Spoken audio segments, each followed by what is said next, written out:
Hello. আচ্ছা, ভুটানের এই যে পানির যে বান্দা আছে, বান্দালা না? হ্যাঁ, আমি বান্দা কইতেছি, কোন কি হইছে কোন?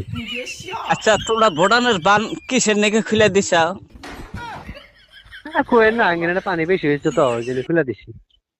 তোমরা পানি বেশি হইছে খুলে দিছ, তোমরা ভালো চলবা নাকি? আর এবার আসাম যে ডাইবা যাইতেছে, এটা কি করবা? এখন আসাম তো ডাইবে যাইতেছে, তুই কি করা লাগবো এখন কোন? আসাম ডাইবা যাইতেছে, পানি দিয়ে রাস্তাঘাট তলা যাইতেছে গা। হাজার হাজার মাসে ধান গাছে, ধান বিলের মধ্যে তলা গেছে গা। আমার ধান তলাইছে 3 বিঘা। এই ধান উঠকাইতেছি নাও না, তা পাইতেছি না তো। ধান মানে কোন হানির মধ্যে আমার হানি, তাও আমি খাওয়ার পাইতেছি না। খাওয়ার পাইতেছেন না?